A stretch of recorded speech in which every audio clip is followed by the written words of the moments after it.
Chuck Todd, former host of Meet the Press, now host of the Chuck Toddcast. If you are wondering, hey, why is the host of Meet the Press on a college football / sports podcast? Is because he is a tremendous sports fan. And even though Chuck will get it out of the way early, we are rivals because you are a gigantic Miami Hurricane fan. I am. Yeah. I am an FSU alum. Well, your wife, I'm married to a Seminole, so it's okay. You have to. Yeah, you have to. Look, Florida State, Miami, that's sibling rivalry. Yes. The real hatred is in Gainesville, and you know that. They're the enemy. Gainesville's the enemy. Tallahassee, that's an allied town. I still think it's a town of allies. You know, the way I've always felt about this rivalry is we want to beat each other so bad, and the fights, like it's intense because sibling rivalry is the right way, because the hardest you're going to fight is when you're fighting your brother, right? You're just going to go, and there's a mutual respect there on, okay. Like, especially like when I was watching the U, when they started saying like, oh no, we liked those guys. Like, those are the guys we respected. We wanted to play them, but the Gators were afraid of them and they had no respect for them. I'm like, that's how I feel. That's exactly how I feel. We're the same. We just wear different shirts. 100%. 100%. No, the real evildoers are, and it's Steve Spurrier. He's the king of the evildoers. So that's all right. Yeah. I do miss him in the rivalry though. He made it a lot more fun. Yeah. Yeah. My friend Tony Kornheiser loves to play this clip when he was the Washington football coach, when he was trying to justify 5-11. 5-11. Not too good. Not too bad. Not the worst. It was such a great Spurrierism. Yeah, and that's when I was in school. He was the coach when I was in school. So it made it so much better and fun. I wonder this, because Miami has inflicted so much like pain on Florida State for the way Florida State loses to Miami. Usually when Miami loses to Florida State's just better. Like, it's just blowout. Yeah, it's a blowout. If it's ever a blowout, it's usually Florida State blowing out Miami. Yeah. My favorite Miami FSU blowout was the one against Deion Sanders' music video team. That one is among the sweeter ones. But you're right. It is, when Miami wins, they seem to break FSU's heart. When FSU wins, Miami's just usually down. Yeah. Which is a psychological mind screw like no other thing, because you're like, how can it be the sides of the coin? What is, though, because every one of my painful FSU experiences is a missed field goal. Like, a couple of Florida games here and there, but mostly missed field goals against Miami.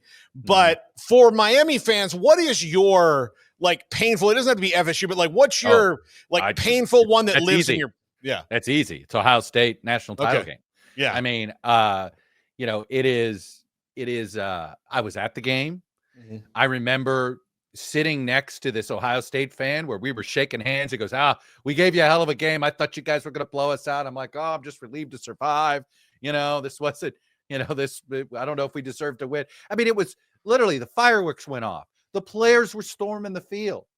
And every Miami fan that knows that game also knows this. The referee who threw that flag, his name is Terry Porter. I will never forget your name, Terry Porter. I don't know if he's dead or alive, but I will never forget that name. It was, Miami played horrendously. Look, the entire state of Arizona is like this horrendous killing fields for Miami dreams. I believe Miami is 0 for the state of Arizona. They've never won a Fiesta Bowl. They lost a painful game against Penn State when I was in high school. The painful game that I just told you about with Ohio State. They one time lost a regular season game to the University of Arizona. They've lost other Fiestas, weird game against UCLA there. We cannot win. You'd think a hot weather team is something about the dry air. I don't know what it is. But we cannot win in the state of Arizona. I do not ever want to see Miami in a Fiesta Bowl. I would panic. Do you, I know a lot of people only half believe me when I say this, but it is true. After suffering through the last 20 years or so of only one of the big three teams is good at once, I kind of now realize that when I was young, it was better because all three teams were good at the same time. I miss it when we only lost to each other. I don't like losing to Boston College. I don't mind losing to Miami and Florida, even though I hate it. Yeah, no, look, well, we don't play Florida every year. You Because should, but Steve they Spurrier don't. canceled it. Yeah. Because he said we have to play an extra. We already the state legislature mandates that Florida and Florida State play. Miami's a private school, so they can't mandate that they play. Look, you're right. Although, if you actually look carefully, all three were never top 10 at the same time. There was always it's always two of the three. Yeah. Right. For that period of, I'd say 85 to probably 205. Right. Yeah. Where there would this be pockets, Miami had a down 5 years. Florida had a down 5. It was really Florida State that never really had the down year. I mean, you guys don't get this credit. It's kind of like what happened. What's you guys with college baseball. I think of Florida State as one of the blue bloods. And then you realize, how come you've never won a title? You're always there. And it's like, it's similar with college football and even in the state where Florida State's been the most consistent power of the big three, even if the other two have gotten more titles. Yeah, it's a weird fandom. I'm also a Red Sox fan, so like I kind of get it. Although now they're not trying anymore. They're trying to reboot the curse. That's what they're doing in the aggregate. Like it's Mookie and then Dever. Yeah, reboot. I have to say, I mean, it's hard to explain the Boston paranoia anymore after the run that Boston sports teams went on for the last 25 years. Now I would say that it's not paranoia. It's like addicts that can't get their fix because please. Yeah. The entire internet's built off of people feeling like victims.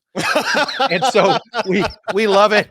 And in sports, it's a lot more fun to feel like you've been victimized. Oh, they didn't want Miami in the big blood schools. They were anti-Miami. You know what I mean? We all want to feel like we're aggrieved. Yeah. Right. No. And in some ways it my God, that's what built the internet.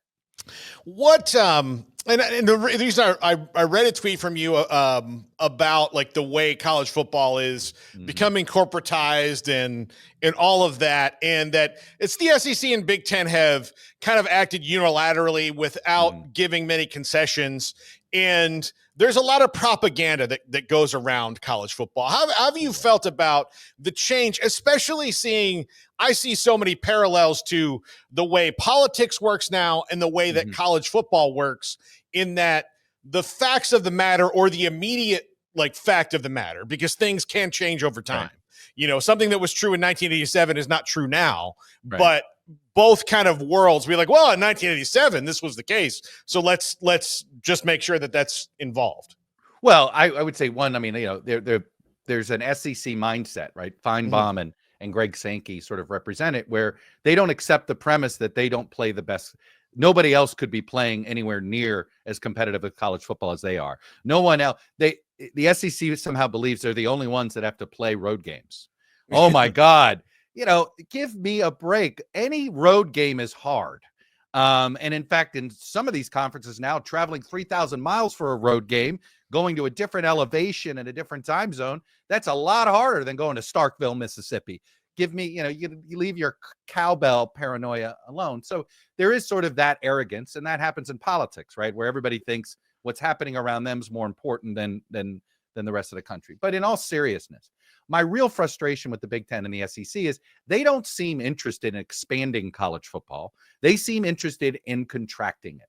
If I were running college football as a business, and I said to myself, I want to be bigger than the NFL? Guess what? You're in more markets than the NFL could ever dream of.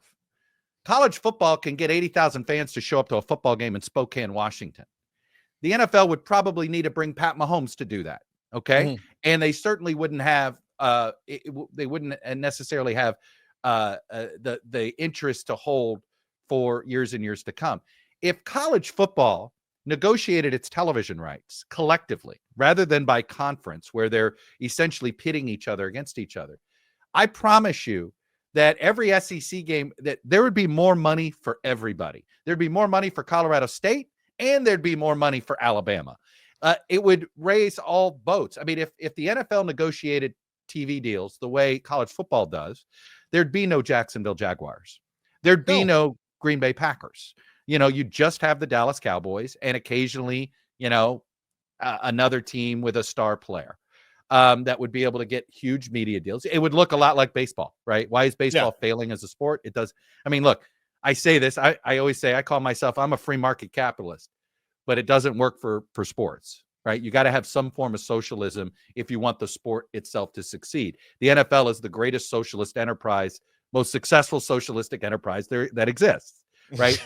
Baseball's not, actually doesn't practice socialism, and it's actually destroying the game, right? Because you have, the Dodgers Spanish language media rights is worth more than the entire media rights of the Minnesota Twins.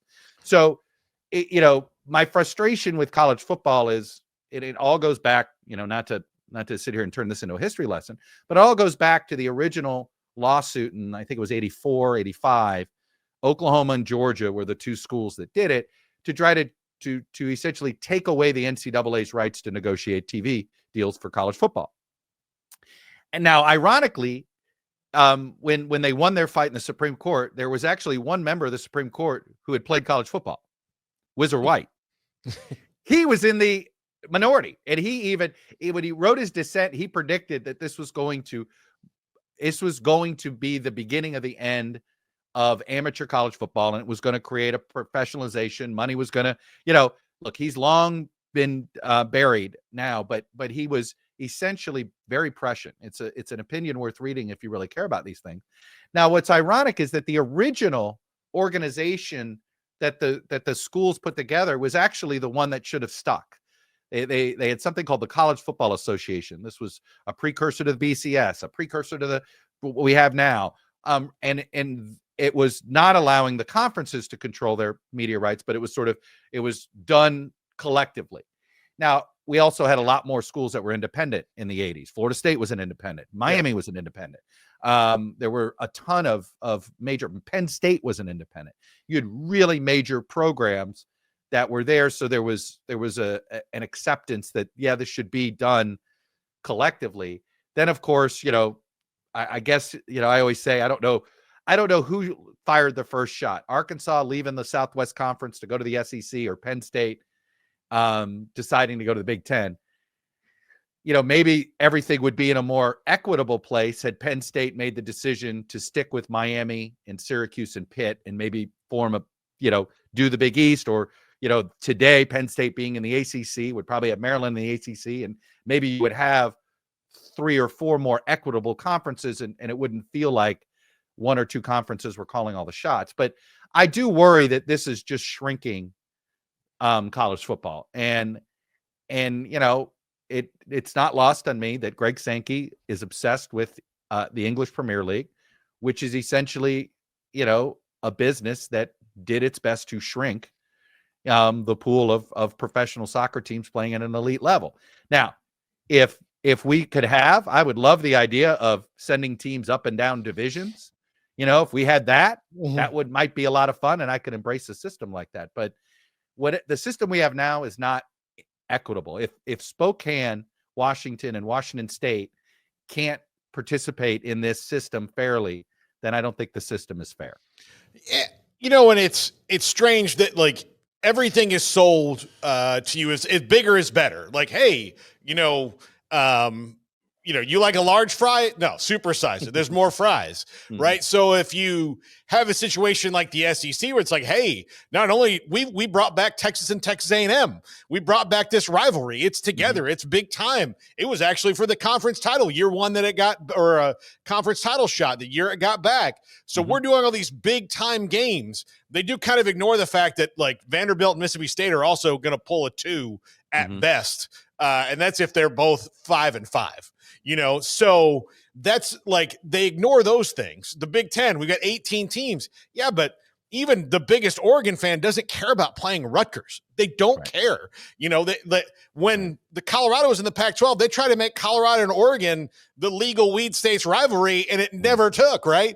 So I feel like one day we're going to look back, or it's going to go back and somebody's going to have this great idea, but like, hey, why don't we make this regional? And well, I this is sort of I feel like we may stumble back into what it should be.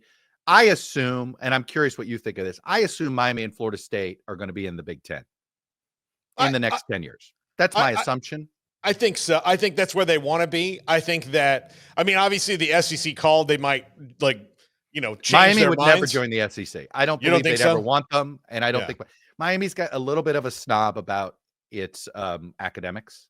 Yeah. And the SEC, there would be a big look. Miami went out of its way. They're now an AAU school, which used to be that's the only way you could get into the Big Ten. Mhm. And in fact, I think Florida State's probably got to go get some AAU status to make this work. But if they're trying, I know they're trying. Right. So imagine this scenario: Miami, Florida State, North Carolina, let's say Virginia. Okay. Those four become the Southeast Division, right, of the Big Ten. And you see where I'm going here. I have a feeling that if we go to two super conferences, we'll end up getting regional divisions. Because how else are you going to do this? Yeah. I mean, it really doesn't make any, and the Big Ten being coast to coast, really the only place they're missing is Florida. You could argue they're also missing Texas, but I don't know where they'd go in Texas. But Florida, there's two obvious schools to go there. And it maybe that's what does it. I'm obsessed with these private equity guys that have been shopping around the idea of basically pulling elite football away from the colleges and sort of let conferences be sort of geographical for all sports except football, and then just create a premier division system. And maybe that's the better call, because if you did that, do we think Mississippi State would be in that elite level? Right? Do we think Vanderbilt would even want to spend the money it would take to do it? They may not, right? They may rather spend their money on baseball and basketball. And then maybe they don't want to have the playing the top level of college football. Maybe they don't want to spend that kind of money. So I wonder if maybe we can get to something like that. But ultimately, we know who's calling the shots. It's actually not the conference commissioners. Mm-hmm. Right now, it's ESPN and Fox. But at some point, it's going to be Amazon and Apple and YouTube. Right. Yeah. And Google are going to be calling these shots when they end up with the lion's share of the rights of these schools. They don't have them yet, but at some point they will. And that's when I'm guessing it will get rearranged. The deck chairs get rearranged again. The NCAA, the college leaders, like everybody, every athletic director we talk to, every college president we've talked to, all talk about they need, congressional oversight and intervention in what's going on right now.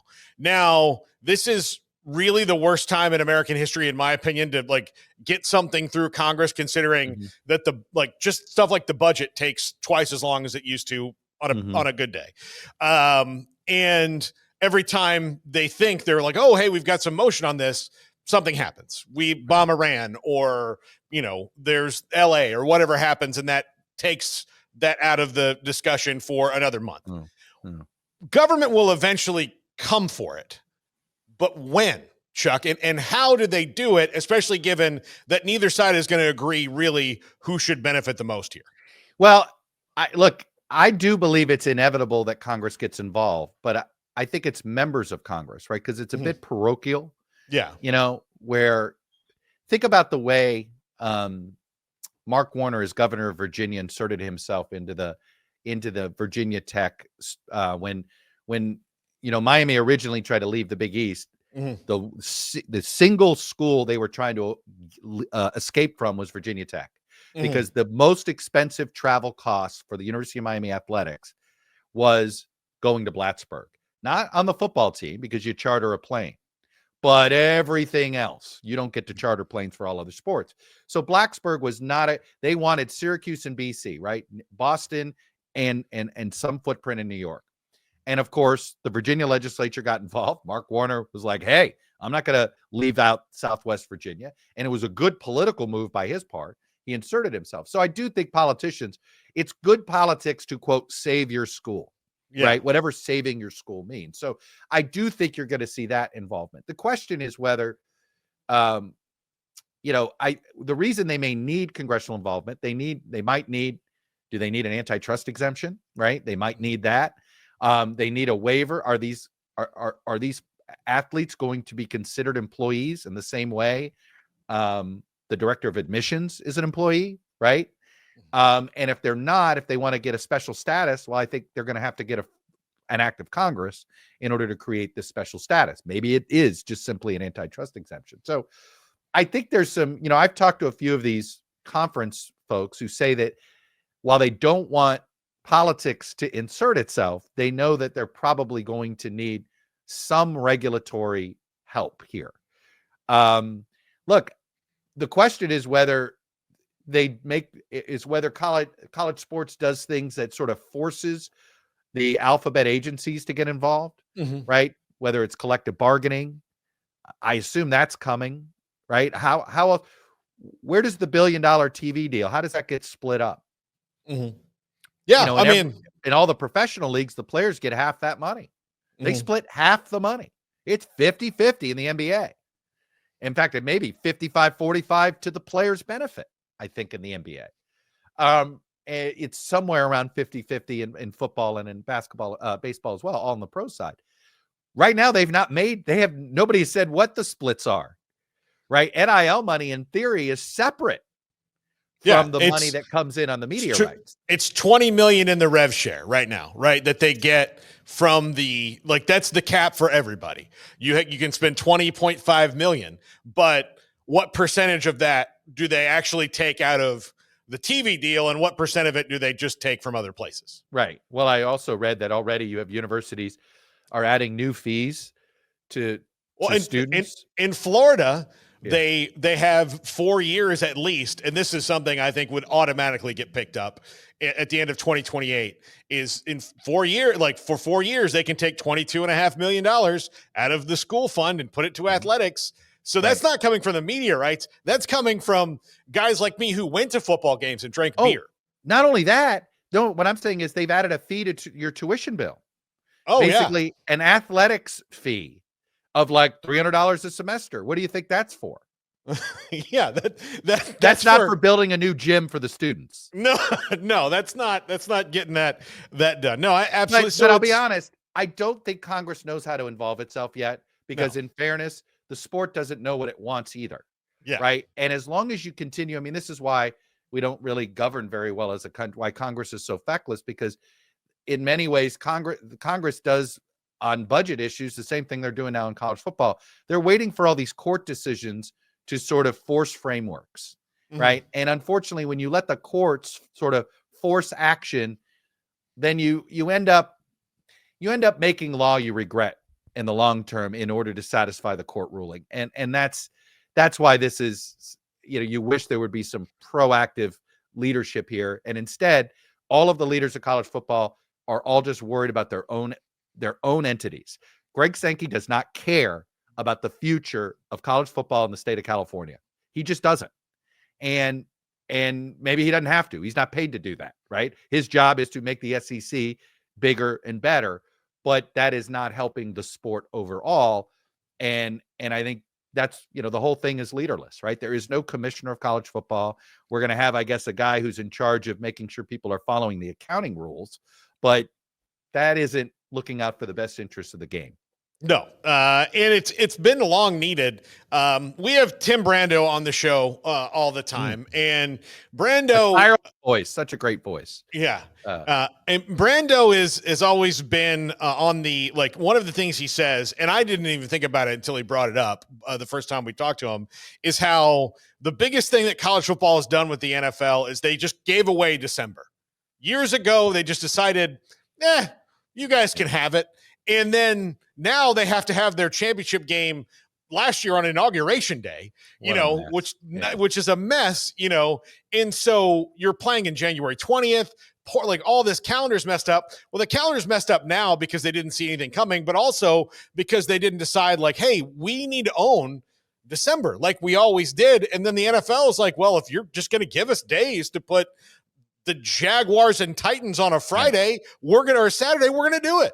But here's the irony. I do think they could still own December. They need to stop fighting January. Stop trying to compete against the first round of the NFL. Look, I'm obsessed with this, with the calendar. I have an idea. I want to move the bowls to the preseason. Oh, I'm with you on that. Yeah, I would do, I still want last year's results to decide bowl matchups for the first game of the year. So instead of wasting your time having who's opting out, right, of what bowl game, and you're not sure whether it's worth watching or not, unless they have a really cool halftime show or a mascot eating another mascot, right? Yeah. The Pop-Tart guy, yeah. right? It's really not that interesting. But look, they've got to turn December into the college football playoff. I'm with you. It needs to be that, and you end January. The national title game should be January 8th, 9th, 10th at the latest, right? So basically, that's what I believe is the last week of the NFL regular season. And by the way, the NFL regular season is likely to get longer, right? Yeah. I think we know what's coming. The Super Bowl is going to be President's Day weekend, right? They are taking that weekend. Okay, you start to move it backwards, and you can see the NFL regular season is likely going to end somewhere in the second week of January. So that means college football essentially has from December 1st through January 10th to do their playoffs. That's plenty of time as far as I'm concerned. And that should be fine. What is distracting are the bowl games that don't count towards the playoff. And more importantly, these bowl games are no longer the economic engines for the local tourist economy. You don't go to the nobody goes to the Liberty Bowl to go hang out in Memphis anymore. Nobody goes to the Independence Bowl to go see what's going on in Shreveport or whatever. But if you moved all those games to August and you started college football preseason bowl games second week of August. Look, you're in the South these days, public school begins in the first week of August. Okay. But the NFL doesn't begin until after Labor Day. So college football, and think about what's in August. Nothing. You can own that month all by yourself. Instead of just owning that one Labor Day weekend, right? You get to own 3 or 4 weeks, really fun matchups, that would be interconference and all this stuff, very similar to the preseason basketball tournaments, which all count, by the way, and all do matter in expanding your strength of schedule when you care about the tournament. And I think you could actually create destination games again. The Bahamas Bowl. Yeah, I'll go to the Bahamas to go see the Bahamas Bowl. Yeah. Well, especially in August, if you're going to have a better cross section of people who might still have another week off, you'll have some of that, and you'll have all the players participate because the game counts. It's the first game of the year rather than, a luxury game at the end. And so I do, but again, you need a commissioner of college football to be thinking what's in the best interest overall. Who's thinking about that calendar? Who's thinking about how do we make bowl games? You don't want to not have people go to Frisco, Texas to go watch a bowl game, but why don't you make it where the game is relevant and it counts and means something? Well, flip it to the preseason and take the same experience and recreate it in August. I just think it's a way for college football to own that month and make December all about the playoff. Yeah.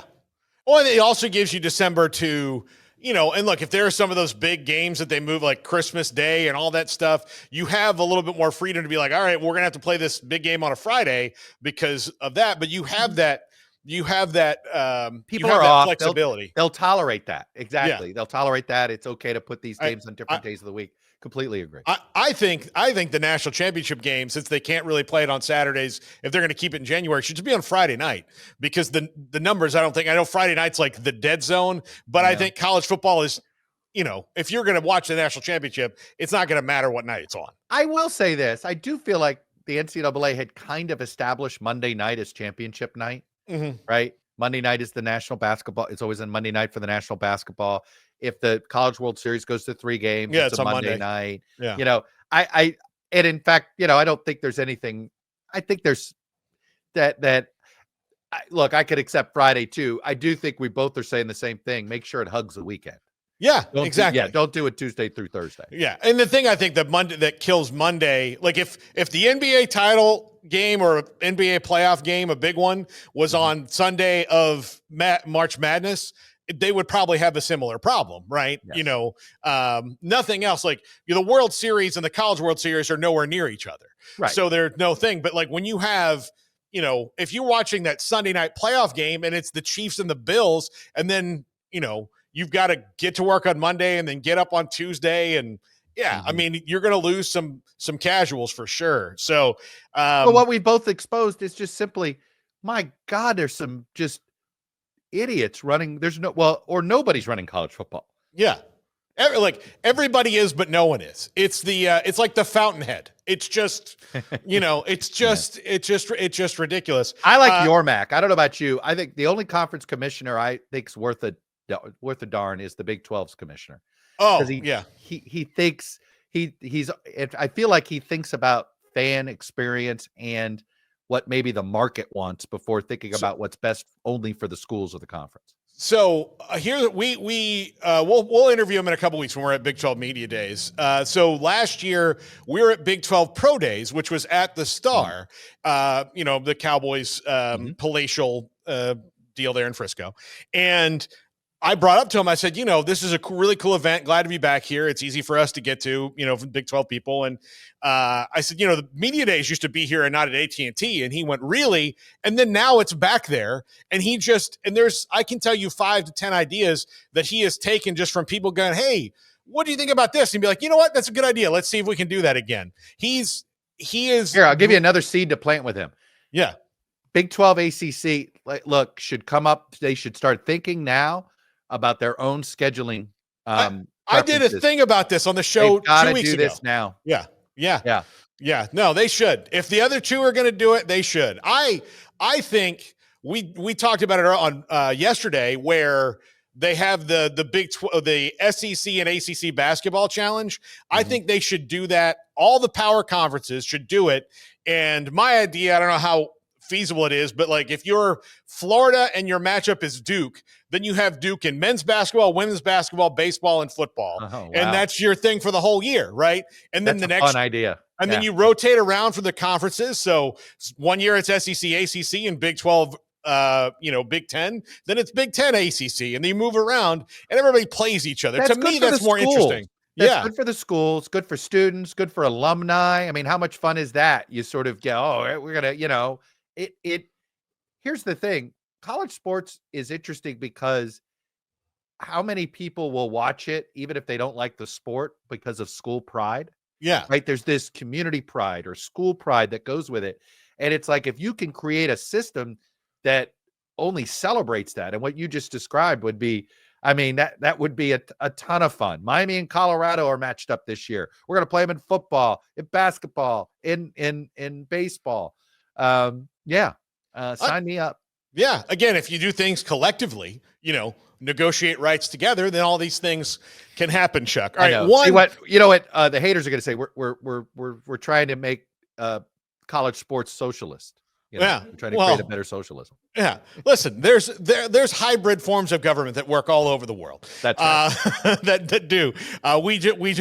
We haven't figured them out here yet. Here's what we do know. It needs some governance. What doesn't work? No governance. Yeah. We're very bad in America about regulating. You can't turn the water on or you can't drink it. It's always an extreme. Too much regulation or not enough. We never have just right. Yeah. All right. I have one political nerd question to ask you. Yeah. And I did not want to dive into it because this would be a break for me as well if I'm doing politics all day long, especially now in the crazy times. What was the most triumphant you ever felt after an episode of Meet the Press, and what was the most defeated you ever felt? Because those jobs are very high stakes when it comes to journalism. You personally, your guest can mess up all day long, and they have surrogates that are going to spin it whatever way they want. You cannot mess up. So that's interesting. I would say the best I felt after a show was one I did on the so-called torture report with Dick Cheney. Mm-hmm. It was an interview he agreed to do, and it was a pretty scathing report on a policy that he championed. Mm-hmm. But he believed in defending his point of view. And he sat there and took every question. And I always hold it up as the model this is a politician respecting the premise that he needs to explain himself to the American people.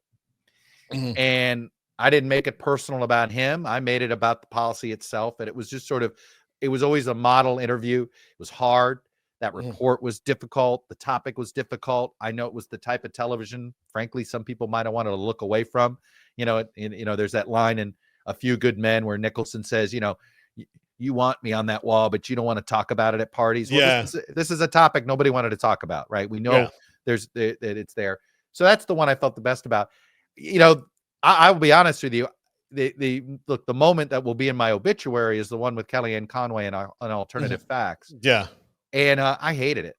I hated it. I hated the feeling after. I knew what had happened and I knew what it was going to be. Yeah. Now, it's certainly more prescient than anybody ever thought it would be. But it was deflating because you're like, boy, this was day one. This was the first Sunday of this term.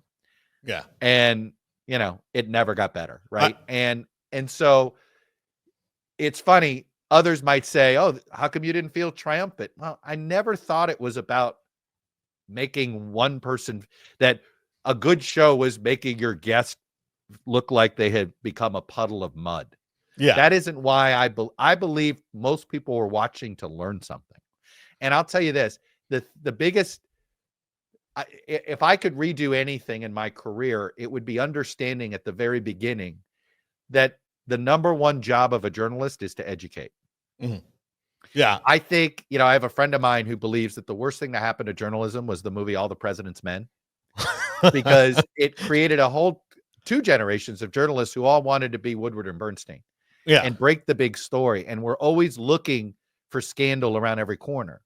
And if you're always looking for scandal, number one, I promise you'll find it, because there's always something not on the up and up. But think about the damage that's done if you think, you think every nail, if you think every problem is a nail and every solution is a hammer, right?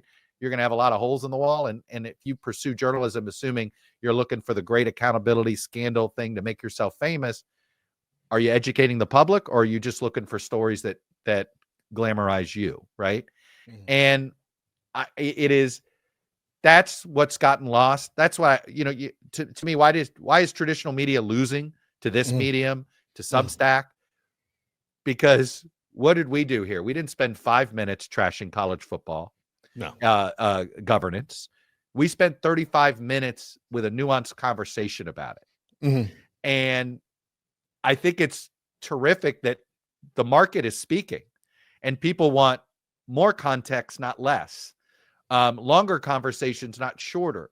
And which tells me the public wants to be educated more than it wants to be persuaded or preached to. And I think that's where that's where it's sort of like, all right, I'm spending, my North Star is, when you think about it, always remember there's somebody listening who's simply trying to learn something. Yeah.